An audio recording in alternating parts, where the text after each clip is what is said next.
Let's talk about Arby's. She is now on the Arby's payroll. Decided that it was a match made in roast beef heaven. Hot girls eat Arby's. No knock on Arby's, Sophie, but if you give Arby's 9 out of 10, I'll take you to Racks. I'll buy you some Racks, and I think you will find that hot girls probably eat Racks. Arby's has a new spokeswoman, and it just so happens to be Sophie Cunningham. Yeah, that's right. Sophie Cunningham, who took to her social media to discuss how much she enjoyed a trip that she made to Arby's and... Exactly. That's the uncomfortable truth sitting at the center of this whole conversation.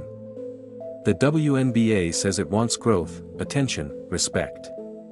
But when it comes to who gets amplified, who lands the brand deals, the media love, the league-sponsored storylines, too often it's not the ones dropping 20 and locking down the other team's star.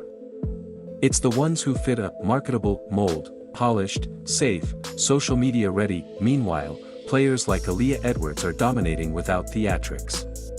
Caitlin Clark shifted the entire axis of the league by simply showing up and hooping, no branding seminar required. And Sophie? She's thriving just by being real. That shouldn't feel revolutionary, but somehow it is. Here's the harder part: black women have been doing this for years.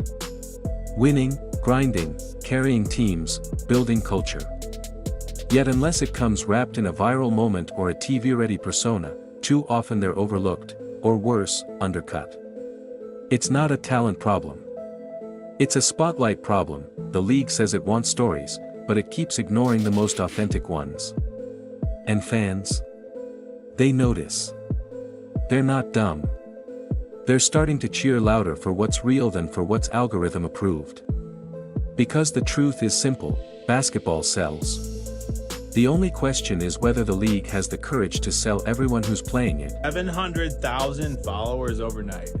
I don't know if you guys knew, she had like 300 or something less than 48 hours ago. Insane. The enforcer has arrived. And she even posted like twice since then, bro. She's totally taken it to a whole new level. Like, Caitlin Clark has a new star. This is like a new star in the WNBA. People ain't gonna like it. People aren't gonna like it. Trace Leches, you know what I'm saying? Caitlin Clark, Sophie Cunningham, and Lexi Hull, which, by the way, kind of was obsessed with her before she even came along. Exactly. It's the irony no one in power wants to name. The league says, grow the game, but what they really mean is, grow the parts we can control. The ones they can brand. Package. Align with a sponsor.so. When Sophie Cunningham flips the script, no glam, no campaign, no PR push, and still steals the spotlight with nothing but confidence and a $10 Arby's tea. Suddenly it's chaos in the group chat. Why? Because it wasn't approved. Because it didn't come from the inner circle. Because it wasn't polished, politicized, or filtered to fit the image they're selling. Sophie didn't fit the algorithm, she broke it. And that disruption made the system nervous. The truth? The WNBA never expected her to be the moment. So instead of leaning in, they got weird. Silent. Shady. The same voices who begged for personalities turned hostile when one showed up they couldn't control. It exposes the double standard. Visibility is only encouraged when it checks the right boxes. Be loud, but not that kind of loud. Be marketable, but only in ways they understand. Be yourself, but only if that self doesn't outshine the chosen few, and that's the real problem. Because growth, actual equity, doesn't come from rationing attention. It comes from letting the whole league breathe. Letting talent, authenticity, and charisma win on their own terms, even if it comes with roast beef. One thing I like about Sophie is that she's tough. So when Caitlin Clark last week, or not last week, a couple days ago, when Caitlin Clark got destroyed, her girl Sophie came to her defense, and this was the most beast mode thing that I've seen a woman do in WNBA history. Now, Sophie, who's my one of my favorites now, she's become one of my favorite WNBA players. I'm gonna watch her too, like I watch Caitlin. Look at what she did. And this, and people may not say that this was in response or whatever the case may be.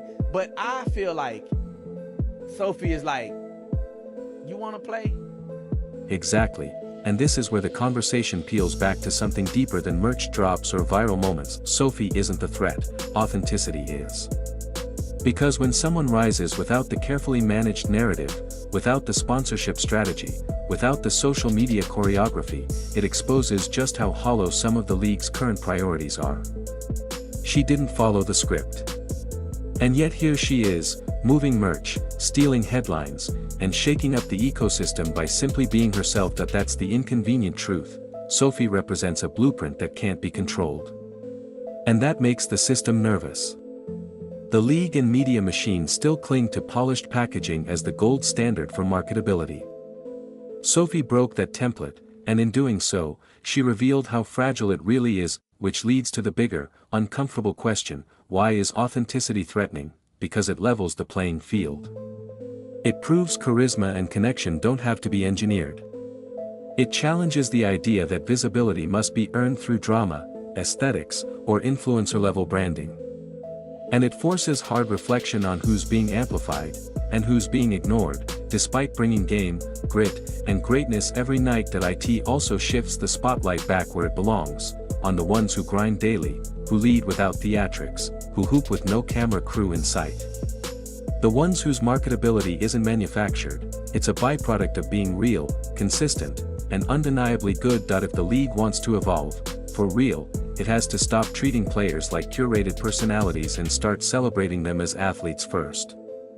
That means giving flowers to the women who show up and show out without staging a spectacle. Maybe fans aren't tired of women's sports, maybe they're just tired of the performance art around it. And Sophie?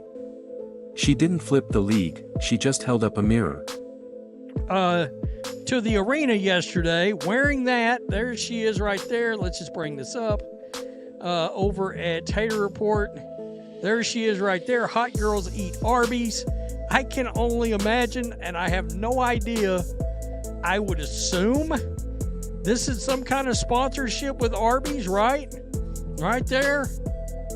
I don't know. The roast beef sandwich jokes just sort of write themselves at this point. And just like that, I want a cheddar melt. Exactly, this wasn't some happy accident. This was calculated authenticity, and that's what makes it so impressive. Sophie didn't just go viral, she earned it. And she did it in the most unconventional, non-manufactured way possible, by giving fans what they're starved for, something real. While everyone else played checkers with clout, Sophie played chess with culture. She saw the noise, the glam, the posturing, and sidestepped all of it by being relatable, funny, and grounded. No filters. No drama. Just vibes, hustle, and a fast food tea that said more than any press release ever could. And here's the twist: she didn't just break the mold. She exposed it, because in a league obsessed with polish, the raw truth ended up being the most powerful brand of all. Sophie didn't chase relevance, she redefined it. She proved you don't need viral stunts, fake feuds, or curated personas to connect. You just need to know who you are, and have the guts to show up as that, unapologetically. And yeah, she did it in an Arby's shirt. But let's be real, that tee had more game than half the league's content calendar.